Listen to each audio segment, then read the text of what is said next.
Kita ketemu lagi dalam cerita Mogan.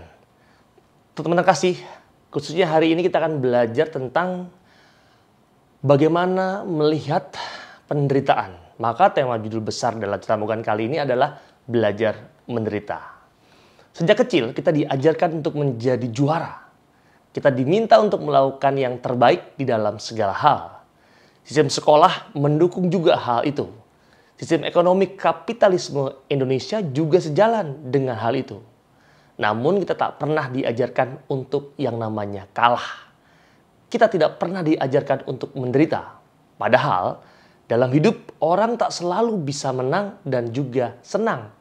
Derita dan kalah kerap datang berkunjung tanpa diundang. Akibatnya ketika derita datang, kita menjadi panik. Kita hanyut dalam emosi yang berlebihan. Kita marah secara berlebihan atau kita tenggelam dalam kesedihan yang berlarut-larut.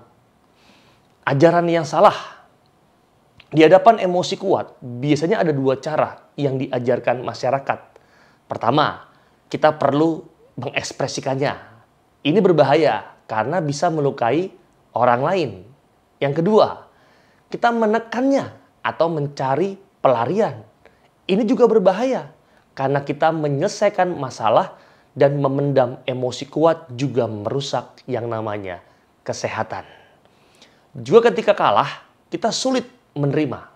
Bahkan hati kita penuh dengan dengki dan dendam ketika menderita kekalahan. Kita pun mulai berniat jahat. Kita menempuh cara-cara curang untuk mencapai keinginan kita.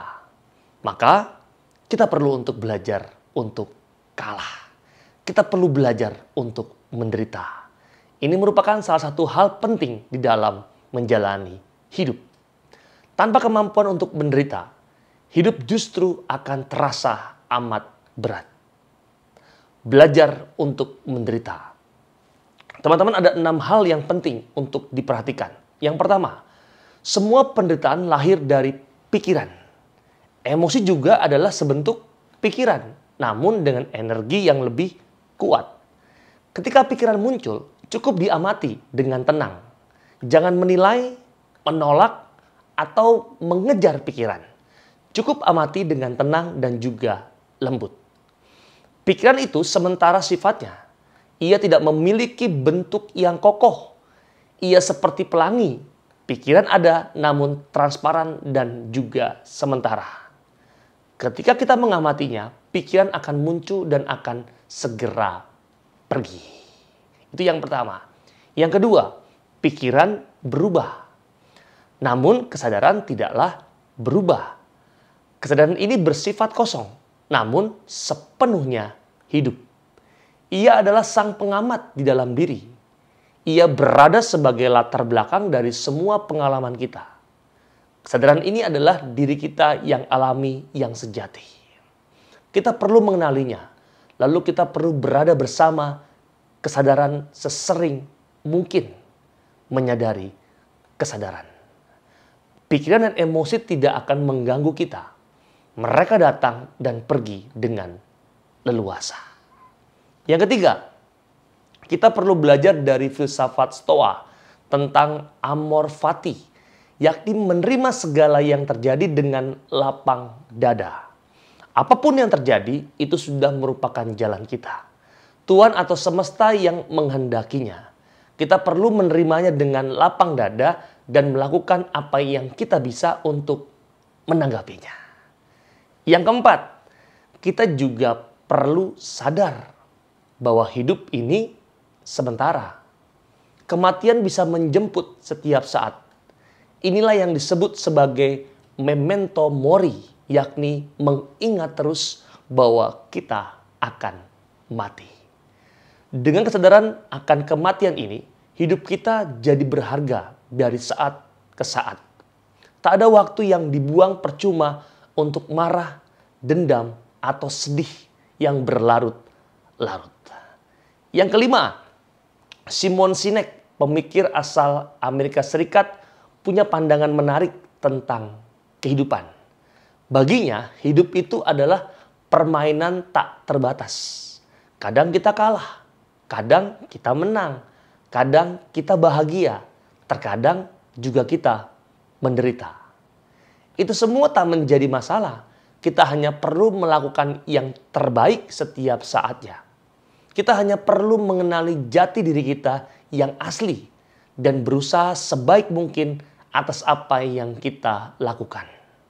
Ini menurut Sinek adalah jalan hidup yang terbaik.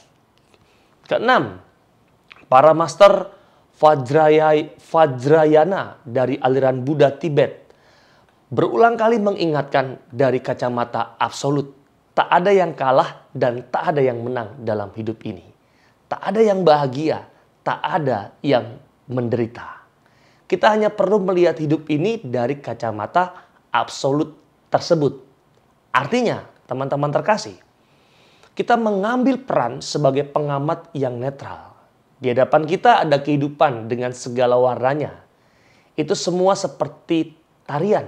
Kita adalah penonton netral yang melihat itu semua. Dan mungkin terkadang kita juga ikut menari. Belajar untuk menderita adalah salah satu hal terpenting dalam hidup. Kita tak boleh mengabaikannya. Jika kita memahami cara untuk menderita, maka kita belum mengerti hidup di dalam keseluruhannya. Hidup kita pincang. Ketika derita berkunjung, kita pun jatuh terpuruk. Apakah itu yang kita inginkan? Teman-teman, inilah sebuah pembelajaran tentang bagaimana kita bisa belajar menderita. Semoga pengalaman hidup teman-teman dalam posisi apapun, dalam proses apapun, bahkan dalam kata-kata apapun dalam hidup ini, semoga kita bisa juga belajar untuk menderita yang menjadi bagian penting dalam kehidupan kita. Semoga bermanfaat. Kita ketemu lagi dalam cerita Mogani yang berikutnya. Saya Romo Gandhi. Salam.